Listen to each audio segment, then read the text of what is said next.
The life script is an ongoing life plan that an individual writes that become to guide their life. The life script is decided in the child ego state as we are developing, before we have enough adult information to make a healthy choice often. And the life script can be rewritten throughout life. So this is not a statement about, this is not a depressing statement, because the fact is, when I've decided on a basic life script, it feels like destiny. And part of the liberation at the personal and interpersonal level is recognizing that under the realities of my life, I made certain survival decisions. So growing up here in Eastern North Carolina, I certainly started with a life script that included the idea that as a young black person, I was less than. And as I was sharing in the other story, I also came to see that I got a lot of messages that were counter to that. So part of the journey is understanding what life script did I decide at the personal level and at the cultural level, and then how do I come to understand that? And we're gonna go through some of the ways that Byrne and other TA people talked about life script. And I'm looking at your definition there, a person's life plan concerning what is the significance of what will happen to them in their life, which was decided in childhood, and of which they are likely to be unaware in the present. There's a lot of work that those of you who, if you're working in the field of diversity and inclusion, there's a lot of work now about unconscious bias and the ways in which we catch misinformation about ourselves and others. And also the cultural script in the United States that assimilation is preferable. Sameness is good, and in contrast, otherness is bad. So part of becoming aware of how we who grew up in the US are likely to have caught some of that the goal of assimilation. Interestingly, I often talk about this in workshops. One of the consequences, positive impacts of growing up in US segregation is that when I learned about the melting pot myth, I remember us saying, they forgot about us. Right. So we never bought the assimilation, myth because it wasn't our lived experience. Okay, so, and I'm thinking about in Japan, and I'm interested in how cultural scripts in different cultural contexts might impact the individual's sense of okayness. And it will be different in different cultures, so you have to listen and hear and not make assumptions. What is universal is that people will make one of these decisions. And so figuring out the what and the context becomes the work of the facilitator. Byrne said that there were three kinds of, I don't know if Byrne said, but TA people say that there are three kinds of scripts. A winning script, which is that script that allows us to get on with. A losing script, which would be where we would end up in the extreme in having a shorter life, suicide or homicide or one of those other positions. And then the non-winner script, which we used to call the banal script, which is a script that where our life is pretty banal, pretty boring, pretty the same. And so if you have a sense of, nothing really different is happening, I'm just kind of floating along, that would be a banal script. And that we can change our scripts is also a part of that. Any questions about that part? And again, I think I just would add that the cultural script is the part about what did I get in my parent ego state, about my group's okayness. And institutional oppression, so classism, heterosexism, religious oppression, all give us messages at the cultural level. And that reminds me of this fact that Eric Byrne was a Canadian-born psychiatrist who was Eric Bernstein. So we're talking about Jewish oppression. And the immigrant realities that we face today didn't just start today. For whatever reason, even as an entitled professional, when he came to the US, he felt the need to do what? To assimilate. So that power of assimilation in the US context, we really have not begun to deal with as a society, and we have to. Yes? We were having this conversation the other night about like capitalism and money, and to me, winning and losing has a very, it's a cultural message, and I'm not opposed to it, and I just wonder, like, what do we mean by winning, and do we learn about winning through strokes as infants type of thing, like. Good. What is winning, and did Yeah. you become burned in order to win, and should we No, celebrate that's great. that? No, that's and cool. That's cool. what is That's that? great. And that's the point that I think one of the things I'm taking from what you're saying, Graham, is that as you all take this in, hey, you may update the language in ways that make a lot of sense. And for me, I think winning is achieving the purpose in your life that you want. That's what they meant. That's what it was meant by it. So I don't know what. And again, English is so full of capitalist words that it's hard to separate. But it's not about winning in that other sense, but it's about achieving the goals that I set for myself and the purpose of life. Yeah. Do you have a thought about that? Getting the strokes that I want. Yeah. Yes. So if getting the strokes that I want, and it relates to the cooperative process that we use, which is each of us is 100% able to get the strokes that we want once we learn that we are entitled to ask for them and to be with people and in situations where we can get that. We don't need to choose to be in places where we're not getting what we want. But that's part of that great way to, and then the same would be true in terms of losing would actually mean not finding a way to get to the goals and the purpose of my life ultimately and the goals that I set for myself. And then non-winning would be more about doing it sometimes and not doing it sometimes and never quite feeling like it. And never not taking risks. Yes. Yeah. Well, there's a question. I'm just curious if ageism ties into this.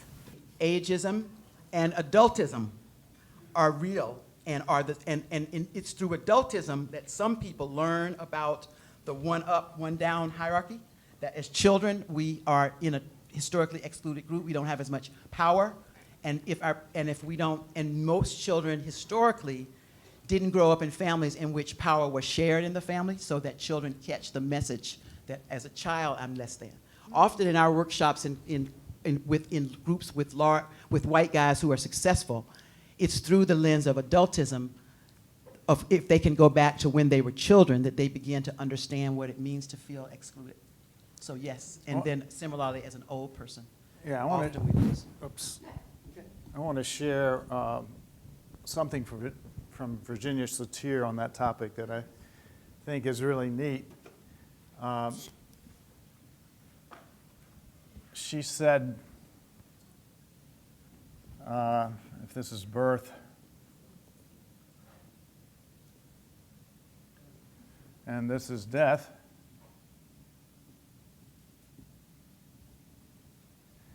she said from birth up to about 20, everybody is too young to.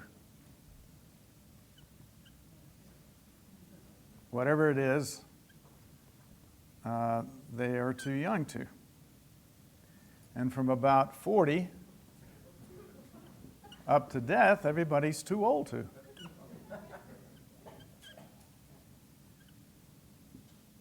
And she said it's only in this about 20-year span that people are seen as in their right place.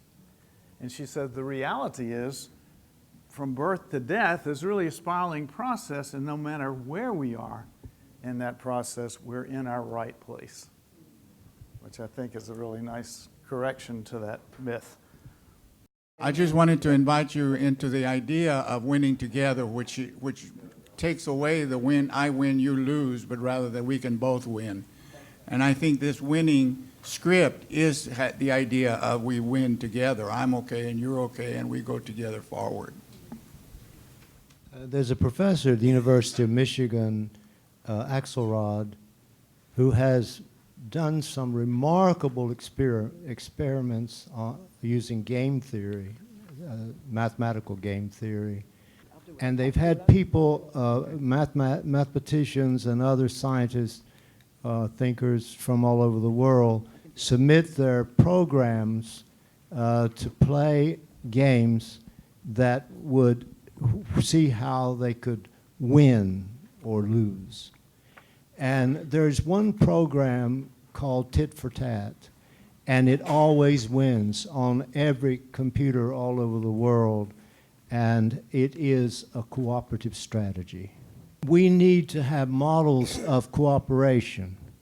It just shows over and over again that it's cooperation that is what is important, not necessarily the competition. Tit for Tat is a cooperative game because they have rules.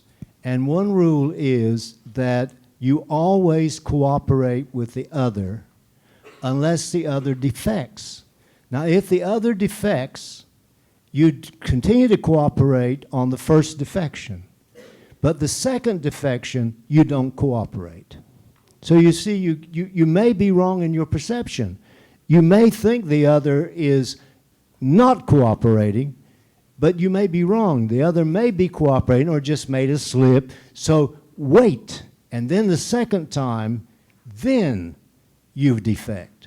And then you continue to defect until the other cooperates. When the other cooperates, you go back to cooperating. And that game always wins because they start cooperating with each other.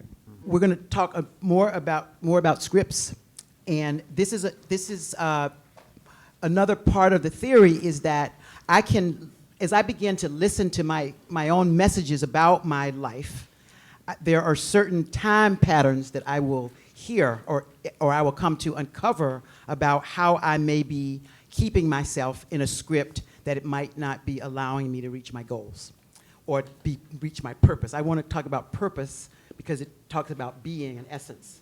And goals is a part of that, but not all of it.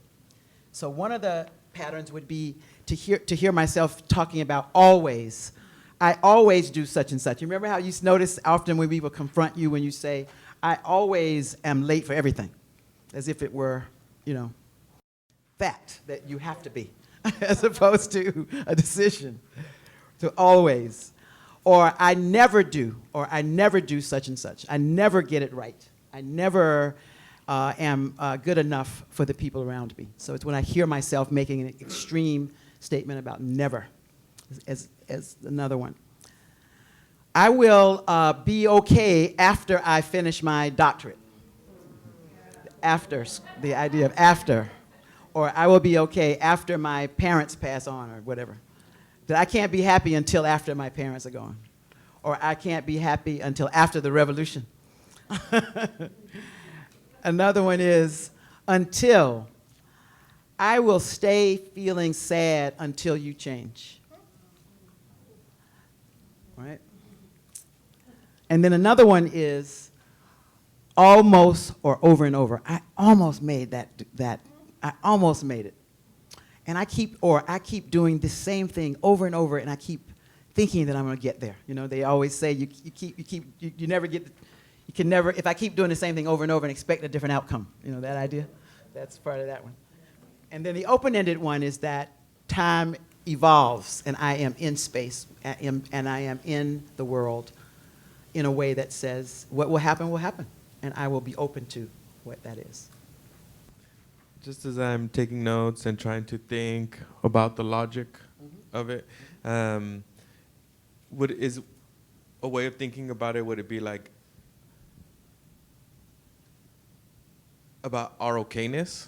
Yes. Right? Yep. Okay. Mm-hmm. Yeah. Yes. 'Cause Yes. and that like I'm okay or I'm almost okay, right? Or I'll be okay until, Yep. or I will be okay after, or I'm never okay, or would that be a right way of thinking logically about it? Yeah. Right. Okay. Thank you.